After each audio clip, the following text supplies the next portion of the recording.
La televisión colombiana cumple 70 años y en el marco de toda esta trayectoria surgen algunas preguntas y reflexiones frente a su aporte en la industria cultural y social colombiana. Para este capítulo de Videocast se encuentra con nosotros Carlos Betancourt, docente universitario, quien compartirá con nosotros algunas de estas reflexiones. Carlos, bienvenido, gracias por estar aquí. Muchas gracias, Angie, a ustedes. ¿Qué tal si para empezar vemos también la reflexión de Eduardo Osorio Lozano, director de Industria de Comunicaciones de Mintic, quien también nos comparte un poco sobre la televisión nacional, sus hábitos de consumo y demás? Pasábamos, si nos vamos pues también al pasado, sobre todo programas en vivo, la responsabilidad pues para todo el equipo de profesionales de las artes escénicas de hacer programación en vivo, en fin. Ahora aún desarrollos tecnológicos también en materia de producción importantísimos. Y Colombia, la verdad, en Latinoamérica ha estado en la vanguardia de la producción. Dramatizados tan reconocidos en el mundo como Betty la Fea, Café con aroma de mujer, más contemporáneos como Bolívar, como todas estas series que se han venido desarrollando, incluso algunas de las que pues llamábamos en su momento narconovelas, pues la vida de Pablo Escobar, etcétera, Los Tres Caínes, en fin, pero han sido series y han sido contenidos que han traspasado las fronteras y han logrado poner a Colombia en el mapa del sector audiovisual, que viene también ahora del desarrollo tecnológico, las nuevas plataformas, Netflix, la posibilidad de ver contenidos en otro tipo de pantallas, también han hecho y han obligado a los productores a hacer este tipo de contenidos pues para competir realmente con el mercado internacional. Entonces yo creo que la situación actual de la televisión es positiva y hay que mirarla de manera positiva y propositiva. Obviamente al Estado en materia de televisión pública le corresponde financiarla, porque los recursos de las entidades estatales que prestan el servicio de televisión no son los suficientes y los necesarios para desarrollar productos de calidad. No para entrar a competir con la oferta comercial, porque la televisión comercial es la televisión comercial. O sea, es la televisión que en este momento está en manos de grupos económicos que tienen un músculo financiero importante para desarrollar esos contenidos, pero la televisión pública, sin tener que entrar a competir, porque no es de la esencia de la televisión pública competir con la privada, sí está desarrollando unas actividades muy importantes en materia tanto de desarrollo tecnológico como de producción de contenidos de calidad.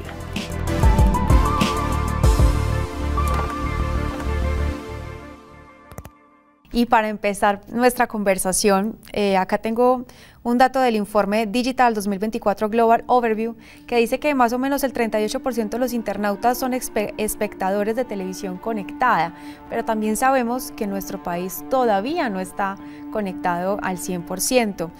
¿Cómo crees que han cambiado los hábitos de consumo en ese sentido en la televisión en los últimos años? Digamos, hablamos de que estamos en la era de la conectividad y demás, pero también es claro que a veces, digamos que para el prestador de servicios de Internet, ¿cierto? Que es por donde llega, digamos, como los contenidos en streaming, sí, es muy difícil llegar a una comunidad, por ejemplo, como Lloró Chocó, donde no hay conexión eléctrica, de fluido eléctrico.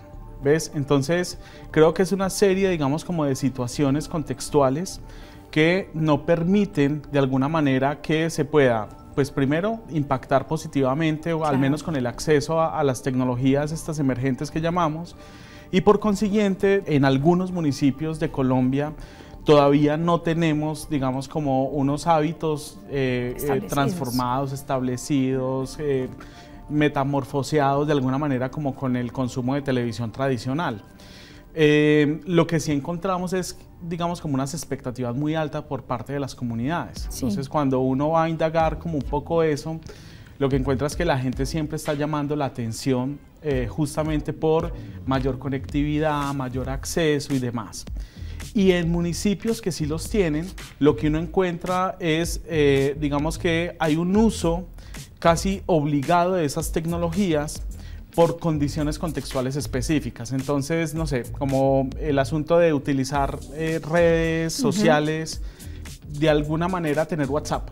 Y por ahí va llegando como el contenido. Claro. Entonces son como necesidades contextuales que van desarrollando, por supuesto, unas competencias de alfabetización digital pero que no son, digamos, como competencias adquiridas o en una escuela o en una institución educativa, o que llega, digamos, como en un impacto real, digamos, como de estas tecnologías al territorio. Y en esa investigación también académica, en donde pudieron evidenciar esa falencia en conectividad y en otros recursos que no permiten que llegue la conectividad, ¿cuáles son esas expectativas o cuál es esa percepción sobre todo de la televisión pública?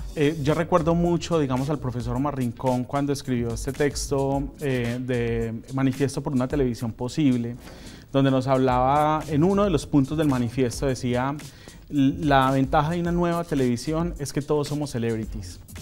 Y eso, de alguna manera, es lo que reclaman las comunidades hoy. Verse. Es decir, claro, verse en esa pantalla chica, ¿sí?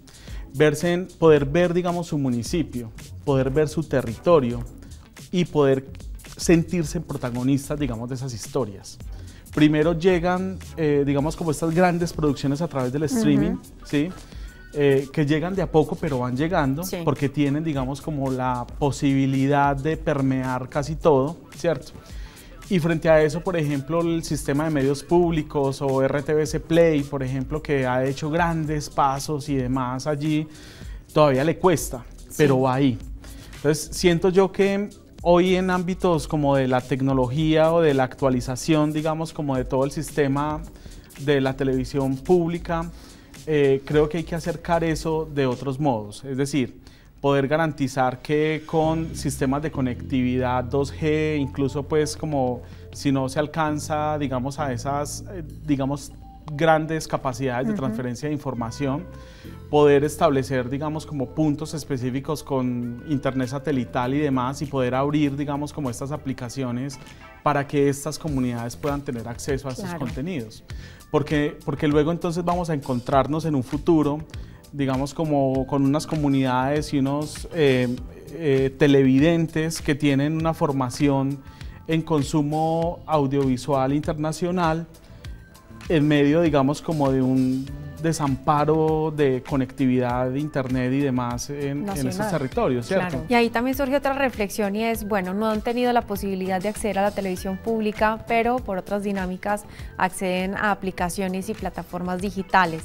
Cómo hacer esa sinergia y también cómo aprovechar esos otros espacios para que la televisión pública pueda de pronto llegar a través de esas plataformas. Hay que ponerle atención también a un asunto y hay que mejorar mejorar, digamos, como esa relación entre Ministerio de Tecnologías, de la Información y las Comunicaciones con Ministerio de Cultura. O sea, ahí hay, digamos, un trabajo fuerte que hay que fortalecer aún más para entender, digamos, como toda esta realidad sobre yo no sé si llamarlo olvido, pero sí como el rezago que tienen, digamos, estas comunidades frente a la oferta de entretenimiento en televisión pública. También la televisión pública ha tenido otros retos y es esa revolución digital, sí, pasar a otras plataformas y competir con otras plataformas. Dentro de ese ejercicio hay que prestar mucha atención también a las historias, ¿cierto? Creo que se nos ha olvidado un poco que la televisión como máquina es una conversadora, es una compañía. Sí. Y en ese sentido, yo no tengo que ir, digamos, a pelear, digamos, la cantidad de vistas de un niño en Twitch que está haciendo una nueva televisión a través de un gameplay, ¿cierto? Sí. Sino que tengo que mirar cómo amplío ese universo. Entonces, a mí me ha parecido una equivocación, claro que son intentos y son experimentos, cuando algunos canales en Medellín, por ejemplo, intentan hacer lo mismo que hace Twitch, pero lo hacen en televisión. Sí. Claro, están forzando a los públicos. Entonces, también hay que pensar en que hay una nueva emergencia de públicos o subpúblicos que están allí, ávidos también como de historias y demás. Pero luego, digamos, no hay que pelear con estas nuevas plataformas de streaming, sino adaptarlas. Claro. ¿Y cómo entra allí? Pues entonces financiemos esto de alguna manera, pasemos los comerciales por allá y miremos cómo avanzamos en otras historias aquí. Claro. ¿Sí? Claro, si tú te vas con estas historias a un sistema, al sistema de la televisión privada, eso no te lo van a comprar, porque ellos obedecen a sus propias agendas. Pero la televisión pública sí. y ahí es donde nos falta también un poco como una apertura, y no lo digo en términos de aceptación, lo digo en términos de financiación, claro. ¿sí? Una apertura de diferentes tipos de convocatorias que impliquen realmente este ejercicio. Bueno, y en términos regionales, también cómo se lleva a cabo esta actualización tecnológica.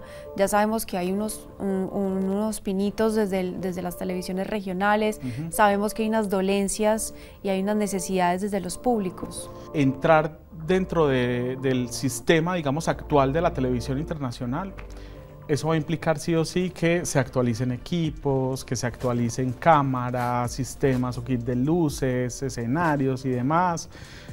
Yo creo que eso llega finalmente. Nosotros tenemos como la gravedad aquí, que es, digamos, que siempre estamos afectados por la corrupción, ¿sí? Que de la corrupción no nos escapamos, difícilmente pues escapa una que otra entidad. Pero creo que si blindamos de alguna manera los canales regionales frente a procesos de corrupción, la tecnología llega y hay cómo producirla. Yo creo y estoy convencido de ello que el asunto pasa aquí es por la comprensión de esta nueva realidad de los públicos, sí, con estas nuevas necesidades o expectativas de contenidos y frente a lo que se está produciendo. Y en ese sentido, creo que hay que volver como a ese origen de la televisión, aprovechando pues que estamos hablando de los 70 años de la televisión, recordar que históricamente nace con 3 objetivos, ¿sí? El educativo, el informativo y el entretenimiento.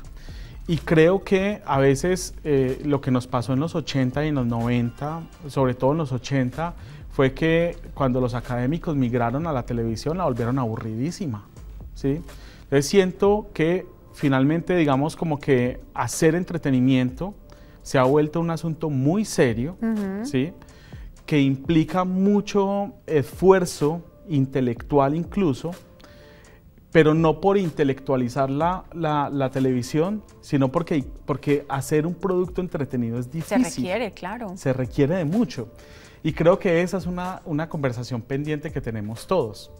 Todos los que en algún momento nos hemos acercado a hacer televisión o estamos haciendo televisión. Y en ese sentido, también la financiación hace parte o juega un papel fundamental en todo este aspecto para poder, digamos, jugar, ensayar y poder empezar a proveer este tipo de plataformas y de contenidos que sí, nos ayuden de alguna manera. Creo que aquí debe existir fuentes de financiación para hacer laboratorios de creación en televisión pública. Es decir, un ejercicio que implique experimentar, que haya presupuesto disponible para experimentar y ver qué sucede y también permitirnos el fracaso. Claro. ¿Sí? Porque mira Japón hace experimentos siempre con la televisión, siempre. Yo he visto realities en Japón donde son comentados. Entonces, a mitad del episodio del reality paran y la gente comenta. ¿Sí? Pero para eso sí se requiere fuentes de financiación donde se nos permita experimentar. ¿Cuál crees que es el futuro que le espera a la televisión nacional? Me pueden leer como idealista y demás, pero para mí el futuro siempre está en la televisión pública. Sí. ¿Sí?